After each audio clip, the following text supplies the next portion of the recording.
cette journée. Moi, je vais revenir sur des fondamentaux, répondre à certaines questions. Vous avez dû voir, notamment entre 14 h et 17 h, il y a eu un live trading show, il y a eu 7 traders qui sont intervenus, avec chacun leur spécificité.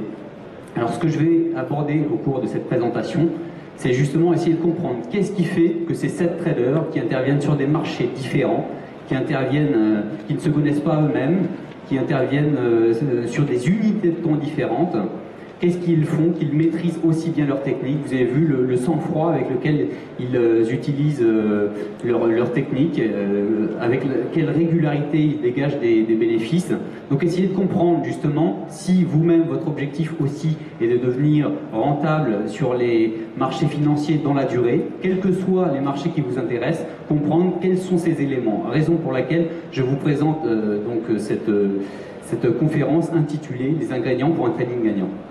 Et ce, d'autant plus si vous souhaitez intervenir sur des produits dérivés comme les CFD qui permettent d'avoir de nombreuses opportunités puisque vous pouvez intervenir sur des milliers d'actifs à travers les CFD, que ce soit les actions, le forex, les contrats obligataires, matières premières et j'en passe.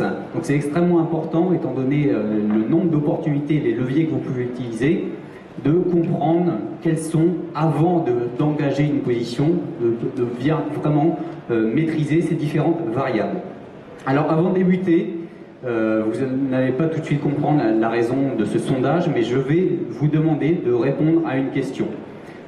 Parmi ceux d'entre vous qui ont le permis de conduire, je vais vous demander si vous vous situez en deçà de la moyenne, donc que vous êtes un conducteur relativement inférieur à la moyenne, si vous êtes un conducteur moyen, normal, ou si vous pensez conduire mieux que la moyenne justement de la population. Alors, qui se sent parmi vous un conducteur relativement médiocre et inférieur à la moyenne? Levez la main s'il vous plaît. Bien, j'ai 1, 2, 3, 4, bon, 4 personnes à tout casser. Donc, parmi vous, qui pense être un conducteur normal ou moyen, vraiment dans la moyenne? Très bien, on en a un peu plus déjà, une dizaine. Et maintenant, qui pense être un conducteur au-dessus de la moyenne, donc bien conduire? Vous voyez, on a encore ici, on a 10-15 personnes. Donc on a davantage de personnes qui se situent dans la moyenne, au-dessus de la moyenne. Pourquoi ce sondage? Eh bien, c'est pour illustrer un biais qu'ont les humains, celui d'avoir un excès de confiance. Donc quand on aborde les marchés, eh bien, on est affecté par ce biais. Raison pour laquelle, alors, voilà, quand on aborde l'univers du trading, ça commence généralement de cette façon. Beaucoup d'enthousiasme, beaucoup d'insouciance, on est enjoué justement de se lancer, c'est l'aventure, ça nous intéresse, les marchés financiers, alors que la réalité, c'est plutôt celle-ci. Toutes les personnes autour de vous ont le même objectif que vous, c'est de gagner de l'argent sur les marchés. Mais quand vous intervenez sur les futurs, sur les CFD ou autres, eh bien tout le monde a le même objectif, et si vous pariez sur l'euro-dollar, il y a quelqu'un en face de vous qui vend l'euro-dollar et qui a bien l'intention de voir l'euro-dollar baisser pour empocher votre argent. Donc vous êtes, d'ailleurs on parle des, voilà, vous voyez, c'est la fosse au crocodile. Vous avez aussi en face de vous les requins de la finance. Vous ici, vous êtes le petit plongeur, celui-là ici.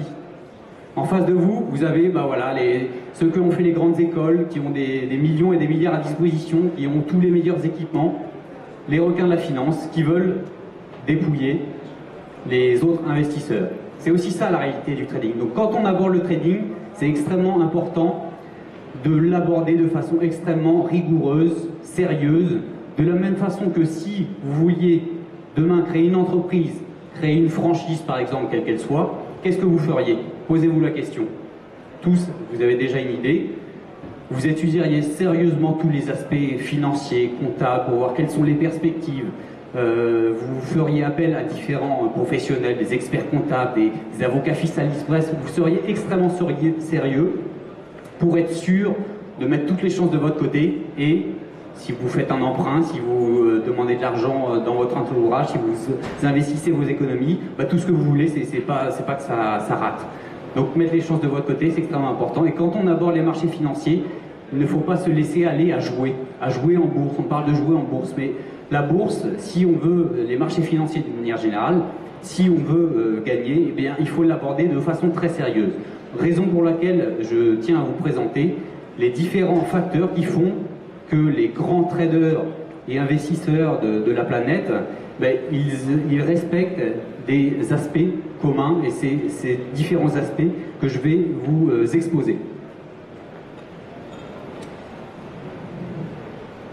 Alors, pour répondre à cette question, j'aurais pu prendre l'exemple des 7 investisseurs traders qui ont fait une démonstration cet après-midi, mais je vais faire référence à des grands investisseurs connus, notamment aux États-Unis, tels que Jeff Livermore, qui investissait donc, au cours des années 1900 sur les compagnies ferroviaires, donc au début de la bourse.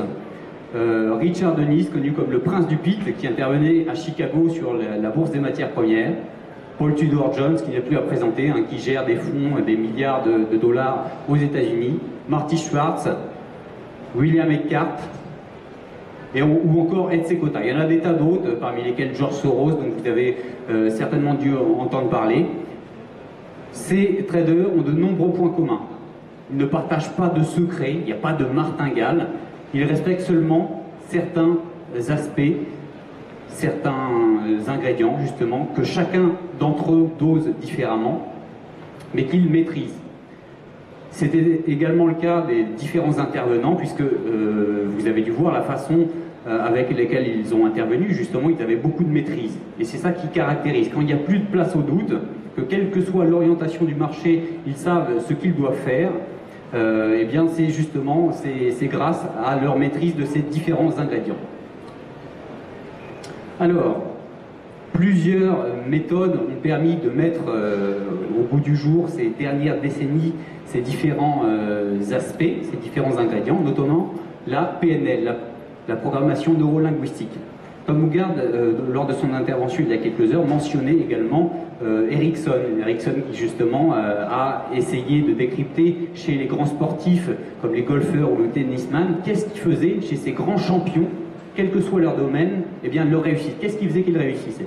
Et justement, la PNL notamment permet de dégager ces différents facteurs, ces différents ingrédients que je ne vais pas tarder à vous présenter.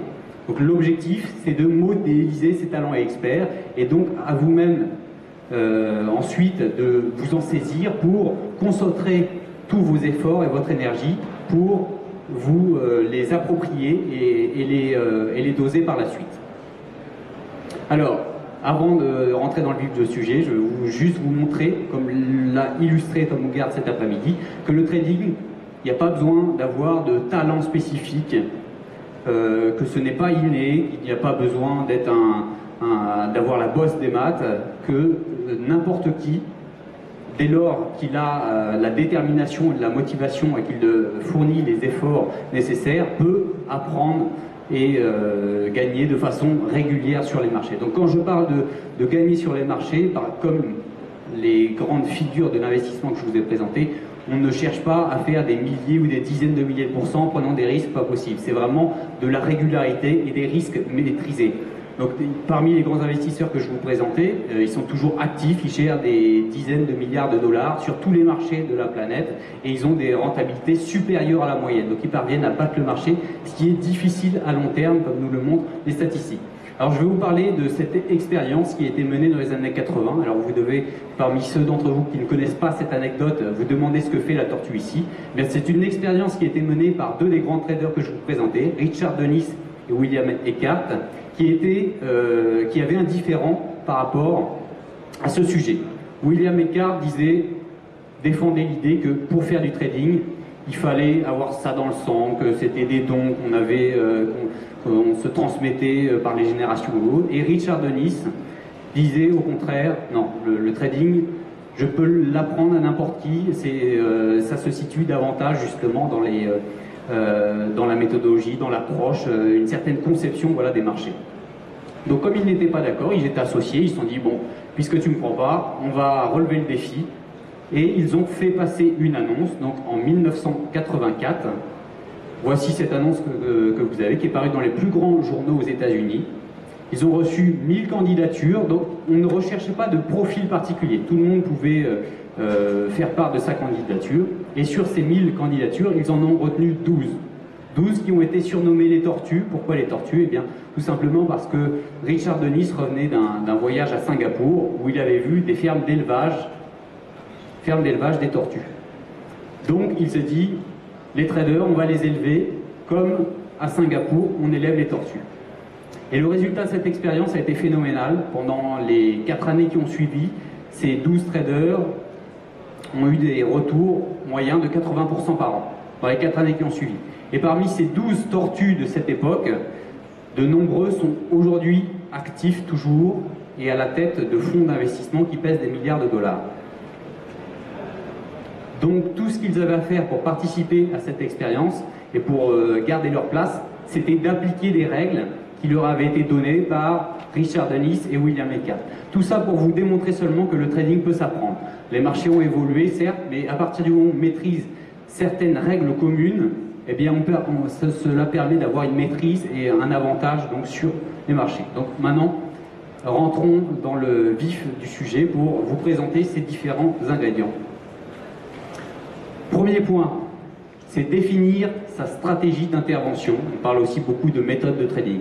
Vous en avez entendu beaucoup parler, c'est généralement ce dont on parle le plus et qui intéresse le plus les visiteurs sur ce type d'événement. C'est justement toute la partie d'achat, de vente, savoir pourquoi, quel type d'actifs, comment, les indicateurs techniques, tous ces aspects. Donc la stratégie d'intervention, il y a plusieurs aspects. J'en ai mentionné les principaux. Déjà, il faut savoir où est votre avantage statistique, où vous allez faire la différence par rapport aux commandes des investisseurs. Ça peut être l'analyse technique ou l'analyse fondamentale. Il y a d'autres approches aussi.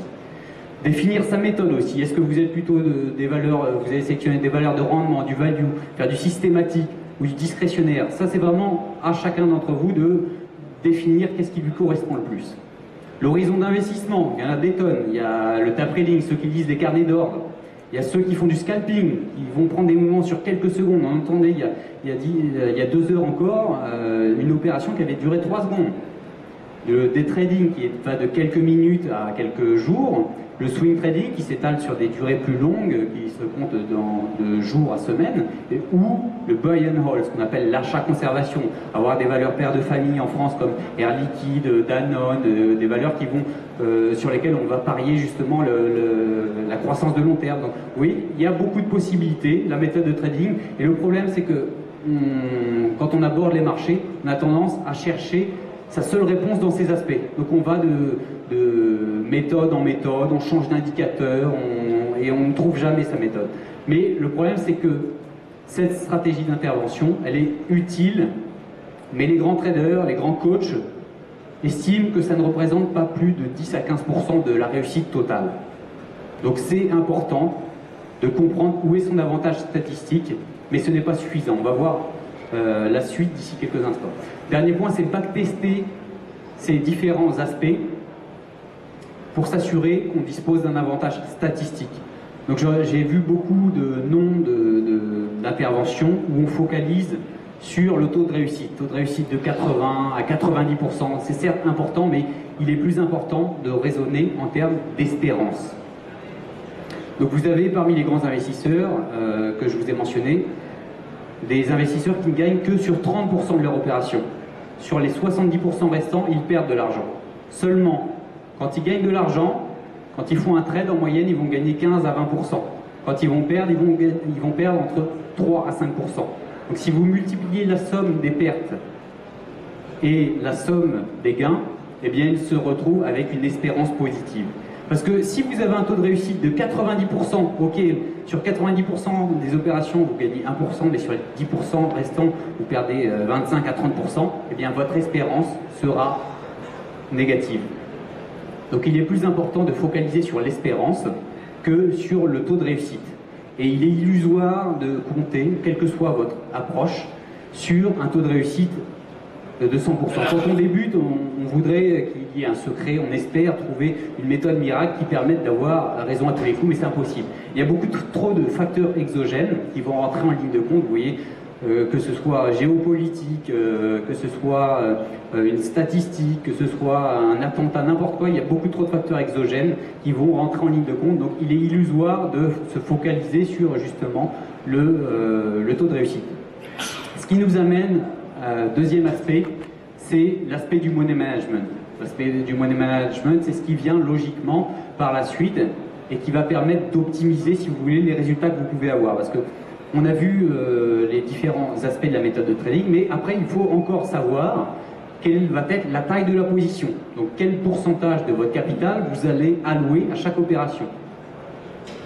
Quel va être votre risque de perte toléré, combien vous acceptez de perdre quand vous initiez une opération. Comment vous allez accompagner la position une fois qu'elle est initiée? Est-ce que vous allez la renforcer au fur et à mesure, c'est-à-dire pyramider par exemple, l'alléger au contraire, par exemple à 5% je prends un tiers des bénéfices, à plus 10% je prends un second tiers et le dernier tiers à plus 15%. Il y a des tas de possibilités, je vous les indique seulement pour les mentionner, ou suivre une position tout simplement avec un stop suiveur. Et également, comment vous allez clôturer la position. Est-ce qu'il y a un objectif qui est prédéterminé ou au contraire, vous allez l'accompagner aussi longtemps que possible, comme vous le proposez justement Monsieur Haddad quelques instants auparavant. C'est tout à fait possible d'accompagner, de surfer sur la tendance aussi longtemps que possible. Il n'y a pas d'aspect dans tout ce que je vous ai présenté qui est mieux l'un que l'autre. C'est à chacun d'entre vous, en fonction des marchés sur lesquels il est le plus à l'aise, s'il préfère faire du scalping et être totalement liquide à la fin de la journée. Donc c'est vraiment, il ne faut pas avoir de guerre. C'est à chacun d'entre vous de travailler sur ces aspects pour se constituer sa propre approche des marchés. Donc ce qu'il faut savoir, c'est que la moindre variation de ces critères, que ce soit la taille de la position, le risque de perte, si vous acceptez de perdre 3% au lieu de 1,5%, ça peut changer considérablement vos résultats au final. C'est pour ça que ces aspects du money management sont extrêmement importants lorsque vous allez faire votre backtesting. Parce que quand vous faites votre backtesting, il faut le faire avec le money management, avec les conditions. Et donc, ce qu'on essaie de faire quand on optimise, c'est qu'on va varier quelques aspects, par exemple, essayer de renforcer certains points, prendre 10% du capital au lieu de 5% par opération. Vous voyez, en essayant d'optimiser ces différents aspects, on peut améliorer notre espérance globale et donc les résultats. Donc, vous voyez que les deux principales variables ici, c'est combien j'accepte de risquer pour atteindre certains objectifs de rentabilité. Plus vous serez prêt à risquer, plus vous pourrez prétendre à une rentabilité plus élevée. Donc money management, c'est comme c'est légèrement plus important encore que la méthode de trading, mais ces deux aspects à eux seuls ne représentent pas plus de 30%, 30 à 40%, c'est la moyenne qui ressort de la réussite du trading. Le dernier aspect, le dernier ingrédient à maîtriser, c'est vraiment la partie psychologique. Il en était question là encore au cours de cet après-midi, après les interventions auxquelles j'ai assisté, mais la psychologie, c'est le dernier point, c'est 60% environ, 60 à 70% de la réussite en trading. Donc la psychologie, c'est assez vaste, mais ce qu'il ne faut pas perdre de vue, pourquoi la psychologie est assez importante, et on pourrait se dire pourquoi après tout. Les marchés financiers, c'est des chiffres, c'est de l'argent, c'est ce qu'il y a de plus rationnel, mais derrière chacun des investisseurs, et on perd cette vision, étant donné qu'on est avec nos appareils électroniques, on ne se rend pas compte, mais rappelez-vous à la bourse comment c'était, l'euphorie, les émotions, bien, il y a de l'avidité, il y a de la cupidité, il y a de la peur, tout ça, c'est des opérateurs, et quelles que soient les époques, même si les époques changent, il y a eu beaucoup d'évolutions ces dernières décennies, des révolutions technologiques, eh bien, on assiste toujours au même mouvement sur les marchés parce que les intervenants qu'il y a derrière sont humains, sont toujours les mêmes. Il y a toujours les mêmes émotions, justement, celles que je vous mentionnais, l'avidité, la cupidité, la peur, et toutes ces émotions vont jouer aussi bien sur le comportement des marchés que sur vous-même. C'est pour ça qu'il faut avoir conscience de ces différents aspects pour être performant sur les marchés. Donc parmi ces différents aspects psychologiques, il est important notamment de clarifier son rapport avec l'argent, parce que vous avez des personnes qui vont être très bons et maîtriser la partie méthode de trading et money management, mais quelque part ils répètent des schémas où ils ont des croyances liées à leur éducation, liées aux aspects culturels, et ils vont s'auto-saborder. Ça arrive, beaucoup plus qu'on ne le croit. Concevoir un business plan adapté à votre personnalité. Comme je l'ai mentionné précédemment, ce n'est pas parce que vous entendez des super indicateurs ou vous avez vu quelqu'un qui a gagné de l'argent il y a quelques heures et vous voulez faire la même chose, c'est pas parce que ça marche pour certains que ça va être adapté. Si vous êtes plus à l'aise avec les actions que sur le Forex, eh bien vous pouvez adapter votre approche à ces marchés. C'est extrêmement important parce qu'il faut être à l'aise et maîtriser justement. Donc même si certaines méthodes marchent pour certaines personnes, ce ne sera pas le cas pour d'autres. L'aspect discipline et rigueur dans l'application du plan, il ne faut pas déroger, c'est pas parce que justement aujourd'hui Tokyo a perdu 7% que allez on va se mettre à vendre le marché, c'est la panique, c'est la fin du monde, non. Tout a été prévu à l'avance dans notre plan de trading, on sait pourquoi on achète, on sait pourquoi on vend, et ce n'est pas dès qu'il y aura un changement qu'on va se laisser gagner par ses émotions et se mettre à faire des trades impulsifs. Savoir s'écouter pour éviter les dérapages. Donc, parfois, il arrive des choses dans nos vies et on va chercher du réconfort, on va chercher des émotions parfois sur les marchés. Ça arrive aussi beaucoup. Et c'est important de savoir le détecter pour se rester focalisé et aborder les marchés de façon très sérieuse, plus que pour avoir des émotions. Se préparer également au scénario du pire, à l'inattendu. Imaginez, il y a une coupure d'électricité, votre connexion se coupe, est-ce que vous avez prévu ? Si vous avez une position, comment vous faites? Donc tout doit être prévu. S'il y a un flash crash, s'il y a un attentat, n'importe quoi, c'est important d'avoir tout prévu, justement de savoir, dans le pire des cas, comment on va gérer la situation. Raison pour laquelle un journal de bord est extrêmement important pour s'analyser, pour voir justement au fil du temps quelles sont les erreurs, quelles sont les faiblesses, qu'est-ce qui marche pour essayer de, au maximum, répéter ce type d'opération.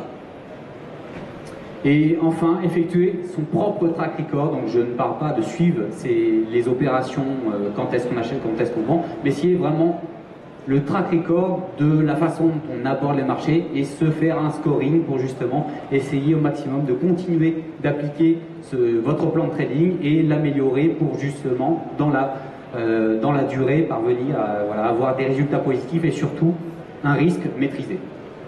Voilà, donc je sais qu'il y a eu beaucoup d'informations au cours de cette présentation. Donc, tout a été résumé dans un article qui sera publié dans le magazine Traders Mag d'ici quelques jours. Donc je vous invite à un magazine gratuit, à le consulter si vous voulez avoir un résumé. Et puis je vous propose de faire une séance de questions-réponses s'il nous reste du temps jusqu'à ce que le prochain intervenant se manifeste, si vous en avez. Oui. Une question principale. Qu'est-ce que le scoring? Alors le scoring, tout simplement, ça revient en fait à noter la façon dont on fait un trade. Par exemple, avant d'initier une opération, vous allez mettre justement, est-ce que j'ai respecté tous les aspects, est-ce que je vais me mettre une note, et au final, essayer de voir si à chaque fois que j'ai la meilleure note, eh bien tout s'est passé comme j'ai souhaité. Et à l'inverse, si je me mets une note de 4 sur 10 parce que je n'ai pas été suffisamment patient sur le respect du timing d'entrée, etc., eh bien éliminer toutes ces variables néfastes. Voilà, merci à tous pour votre participation.